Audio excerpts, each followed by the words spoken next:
Selamat malam para netizen dimanapun kita berada, salam inspirasi bagi kita semua ya. Jokowi bisik ke Ganjar, katanya begitu kan ya, jadi presiden langsung fokus daulat pangan ya.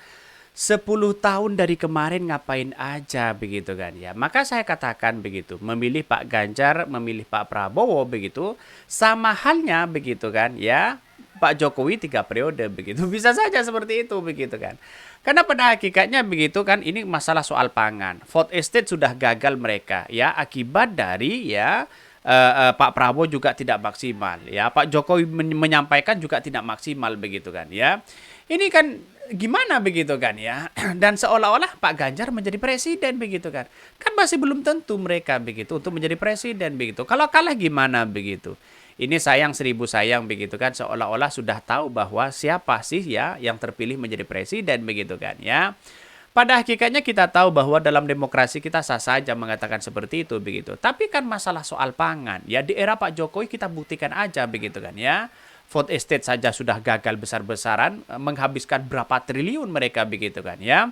Yang lain juga gagal begitu kan. Impor sana sini masih dilakukan begitu kan ya. Bahkan ya brand-brand lokal, bahkan lokal sendiri begitu kan ya, tidak begitu ya maksimal begitu, dan bahkan menjadi dampak luar biasa ya kepada masyarakat begitu. Apa yang mesti kita percaya begitu kan ya, sama aja mereka begitu.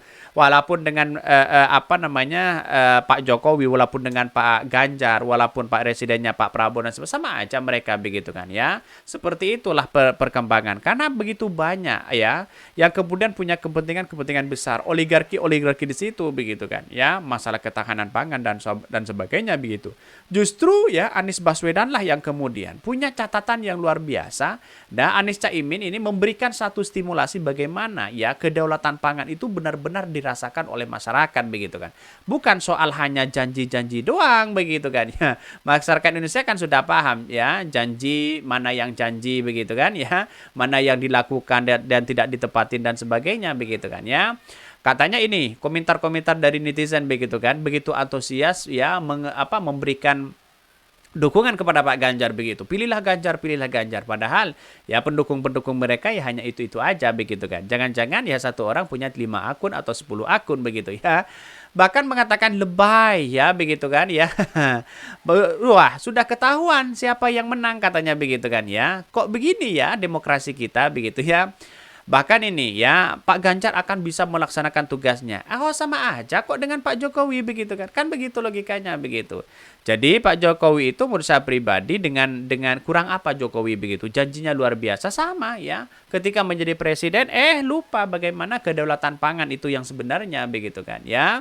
Bahkan ya kita perbaikilah food estate begitu kan ya. Sekarang itu menjadi ya pembicaraan yang cukup signifikan begitu kan ya. Bahkan di satu sisi, wah menangkan Pak Ganjar, ya negara emas begitu kan, Indonesia emas di 2024, di 2030 katanya ya. Sukses Pak Ganjar katanya. Ini komentar-komentar netizen loh begitu kan. Artinya apa? Artinya selama ini kalau kita melihat apa yang sebenarnya terjadi begitu kan ya, bahwa ya 11 12 lah dengan Pak Jokowi begitu. Mengapa saya katakan bahwa hal-hal seperti itu begitu kan ya, melihat dari apa yang sebenarnya terjadi realitas dan perkembangannya, berapa dua periode Kak Pak Jokowi itu aja begitu kan. Jadi saya menganggap hal yang biasa. Kalau bisa ada calon yang kemudian punya gagasan, punya perubahan ya, berbeda dengan dari Pak Ganjar dan Prabowo begitu. Untunglah ada Anies Baswedan dengan Caimin di situ begitu. Maka saya semakin tertarik. Wah, gagasan Anies Caimin itu benar begitu kan. Dibandingkan dengan gagasan yang kemudian Pak Jokowi menitipkan ke masalah kedaulatan pangan. Katanya ya 2030 ada kemajuan luar biasa, 5 tahun 10 tahun katanya begitu ya. Ya, kok ujung-ujungnya sekarang ini gimana begitu kan ya. Kita lihat saja mereka begitu. Pak Jokowi kan tidak ada dampak positif ya kepada masyarakat hari ini begitu terkait dengan kedaulatan pangan. Apa? Coba petani masih merasakan harga beras mahal kok begitu kan.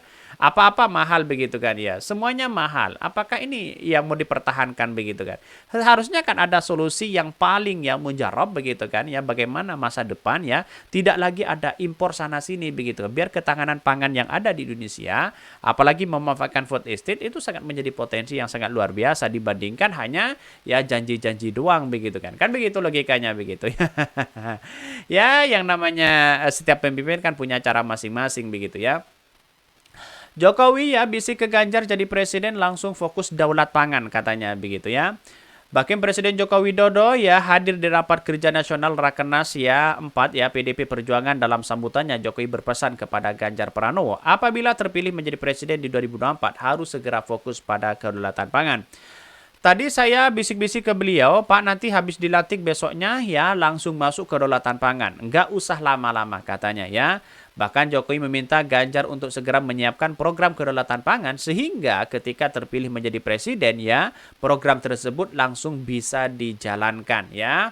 Bisa saja seperti itu begitu. Itu pun kalau Pak Ganjar mau begitu kan ya. Kalau menjadi presiden, itu pun kalau bisa terpilih menjadi presiden.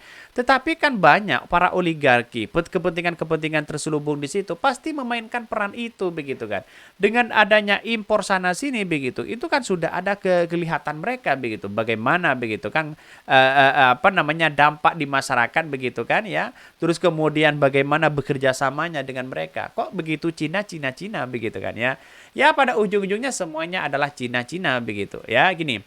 Bahkan ya dalam kesempatan itu Jokowi mengatakan sudah ada 19 negara yang menyetop ekspor bahan pangan ya oleh karenanya ya Indonesia harus memiliki kedaulatan pangan. Yang sekarang terjadi menyebabkan pangan semakin naik harga, ada 19 negara sekarang ini sudah tidak mengekspor pangan ya. Apa mereka begitu kan ya? Coba bayangkan kalau kita lihat dari pemaparan Pak Jokowi ini begitu kan ya. Ya itu aja mereka begitu kan ya.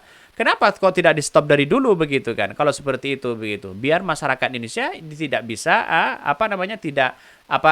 dan pemerintah tidak bisa impor begitu kan ya. Coba stop begitu di situ kalau mau begitu kan ya. Karena pada hakikatnya kan sekarang kan menjadi presiden gampang saja Pak Jokowi begitu kan. Kok nyuruh-nyuruh Pak Ganjar hari ini kan begitu logikanya begitu. Jadi artinya apa? Dengan adanya impor saja sudah ketahuan mereka begitu kan. Bagaimana ketahanan pangan, kedaulatan pangan yang ada di negara kita begitu. Jadi masyarakat yang semuanya kembali kepada masyarakat begitu. Yang kemudian menjadi dampak masyarakat di situ begitu. Harga beras ya di situ mahal luar biasa begitu kan. Itu dikeluhkan oleh para pedagang-pedagang ya di pinggir jalan di situ begitu kan ya, mengeluhkan yang sangat luar biasa. Artinya selama ini cara penanganannya kan masih kurang maksimal begitu. Katanya jangan diekspor. Apa yang mau diekspor begitu? Kalau dalam negara kita sendiri begitu kok masih mahal dan sebagainya begitu kan. Impor sana sini itu kan merusak dari harga yang ada begitu kan ya.